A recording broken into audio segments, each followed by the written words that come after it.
హంపి రాజధానిగా దక్షిణ భారతదేశంలో విజయనగర సామ్రాజ్య వైభవం ఎలా సాగింది? తల్లికోట యుద్ధం తర్వాత ఈ విజయనగర సామ్రాజ్యం ఎలా చిన్నాభిన్నమైంది? విజయనగర సామ్రాజ్యంలో శ్రీకృష్ణదేవరాయలు ఎప్పుడు చనిపోయారు? ఆయన సమాధి ఎక్కడ ఉంది? ఈ ఆసక్తికర విషయాలు తెలుసుకున్నాం.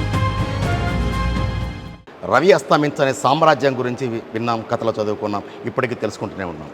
అదే రీతిలో ప్రజా సంక్షేమం, పల్లెల బాగు కోసం విజయనగర సామ్రాజ్య విస్తరణలో శ్రీకృష్ణదేవరాయల వంశస్థులు చేసిన కృషి ఎనలేనిదని చెప్పవచ్చు. ప్రత్యేకంగా రాయలసీమ ప్రాంతంలో అంటే మద్రాసు రాష్ట్రంలో ఉన్నప్పుడు కూడా హంపి నుంచి విజయనగర సామ్రాజ్యానికి కేంద్రంగా ఉన్నటువంటి అని చెప్పవాలి, ఇంకా నిర్ధారణ కాలేదు. ఈ విషయంలో హంపి వరకు విజయనగర సామ్రాజ్య విస్తరణలో కట్టిన గుడులు, గోపురాలు, పల్లెల్లో ప్రజల దాహం తీర్చడానికి అవసరమైన చెరువులు తవ్వించడంలో, చెట్లు నాటించడంలో, అనేక రకాలుగా విజయనగర సామ్రాజ్యాన్ని విస్తరించడంలో శ్రీకృష్ణదేవరాయలు వారి వంశస్థులు ఎంతటి పరితపించారో అదే స్థాయిలో, అదే రీతిలో ప్రజల సంక్షేమం, పల్లెల బాగు కోసం, పట్టణాల విస్తరణ కోసం కూడా వారు పరితపించిన తీరు ఇవాల్టికి చరిత్ర కళ్ళ ముందు ఉంది. పురాతన కట్టడాలు కావచ్చు, ఆలయాలు కావచ్చు, చెరువులు కావచ్చు. వీరితో పాటు రాయలసీమ ప్రాంతంలో ప్రత్యేకంగా చిత్తూరు, కడప, నెల్లూరు, అనంతపురం, కర్నూలు జిల్లాల్లో మట్టి రాజులు కావచ్చు, అలాగే ఇంకొందరి వారి సామంత రాజులు కూడా అనేక చెరువులు తవ్వించి ఇప్పటికే అనేక కార్యక్రమాలు నిర్వహించారు. ప్రత్యేకంగా ఈ వీడియోలో తెలుసుకునే అంశం ప్రధానమైంది అని చెప్పవచ్చు. రాయలసీమకు అనుబంధంగా ఉన్నటువంటి బళ్ళారి జిల్లా కావచ్చు, హొస్పేట కావచ్చు, ఈ ప్రాంతంలో విజయనగర సామ్రాజ్యం కాలంలో నిర్మించిన కట్టడాలు అపూర్వమైనవి, ప్రత్యేకమైనవి చెప్పవచ్చు. అయితే శ్రీకృష్ణదేవరాయలు ఎప్పుడు చనిపోయారు, ఎలా చనిపోయారు అనేది చరిత్రకాలకు మినహా భవిష్యత్ తరాలకు, విద్యార్థులకు తెలియని విషయం. దీనికి సంబంధించి archaeology survey of India director Muniratnam Reddy గారు మనతో ఉన్నారు. ఈయన ద్వారా విజయనగర సామ్రాజ్య కాలంలో జరిగిన పరిణామాలు కావచ్చు, వారు చేసిన సేవలకు సంబంధించి మరిన్ని విషయాలు తెలుసుకుందాం.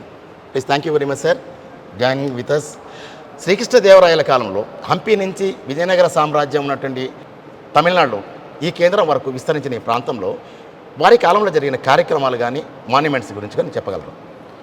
ఓం నమో వెంకటేశాయ. విజయనగర రాజులు 1336వ సంవత్సరం నుంచి వాళ్ళ యొక్క చివరి రాజులైనటువంటి అరవీడు డైనాసిటీ వాళ్ళు పతనం అయ్యేంత వరకు కూడా మనకు అనేక శాసనాలు ఈరోజు మన రాయలసీమలో దొరకటం జరిగింది. దాంట్లో ప్రత్యేకించి మనం చెప్పుకోవాల్సింది శ్రీవారిని 7 సార్లు సందర్శించినటువంటి కృష్ణదేవరాయల గురించి, ఆయన ఇచ్చినటువంటి విలువైన ఆభరణాల గురించి. మొన్నటి వరకు కూడా మనకు కృష్ణదేవరాయలు ఎప్పుడు చనిపోయాడు అనేది కరెక్ట్గా మన దగ్గర ఎవిడెన్సెస్ కానీ, డేట్కి సంబంధించింది కూడా చరిత్రకారుల్లో అనేక ఒపీనియన్స్, డిఫరెంట్ ఆఫ్ ఒపీనియన్స్ ఉండేదన్నమాట. అలాంటిది ఈ మధ్యకాలంలో తుముకూరు అంటే కర్ణాటకలో ఉన్న తుముకూరు దగ్గర వన్ననహల్లి అనేటటువంటి ఒక దేవాలయం, అంటే హనుమంతుడి దేవాలయం దగ్గర మాకు ఒక శాసనం దొరికింది. దాని వివరాలు ఇమ్మీడియట్గా మాకు రావటంతో మేము ఇమ్మీడియట్గా నేనే దగ్గరుండి ఆ యొక్క శాసనం దగ్గరికి వెళ్ళడం జరిగింది. ఇప్పటి వరకు దక్షిణ భారతదేశ చరిత్ర కావచ్చు, భారతదేశంలో ప్రత్యేకమైనటువంటి స్థానం సంపాదించినటువంటి కృష్ణదేవరాయలు మనకు 1509వ సంవత్సరం నుంచి 1529, 1530వ సంవత్సరం వరకు పరిపాలించారని చెప్తూ ఉన్నారే కానీ ఎప్పుడు చనిపోయినటువంటి ఎవిడెన్స్ మనకు లేకుండా ఉండింది.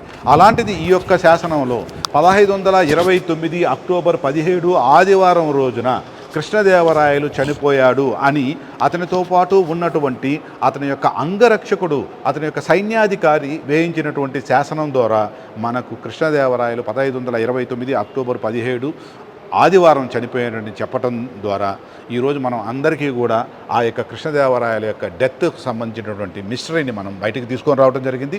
అలానే ఈ కృష్ణదేవరాయలు చనిపోయిన తర్వాత 1529 తర్వాత వితిన్ 2 డేస్లో అచ్యుతదేవరాయలు శ్రీకాళహస్తికి వెళ్ళి పట్టాభిషేకం చేసుకున్నాడు అనేటటువంటికి సంబంధించినటువంటి శాసనం కూడా ఈరోజు మనం ఇక్కడ చూస్తున్నాం. అంటే కృష్ణదేవరాయలు చనిపోయినటువంటి విషయం హంపి దగ్గర నుంచి చంద్రగిరి కోటలో ఉన్నటువంటి అచ్యుతదేవరాయల దగ్గరికి ఇన్ఫర్మేషన్ రావటం, ఇమ్మీడియట్గా అతను కాళహస్తికి వెళ్ళి పట్టాభిషేకం చేసుకోవటం, అలానే తిరుమలకు కూడా వచ్చి పట్టాభిషేకం చేసుకోవటం,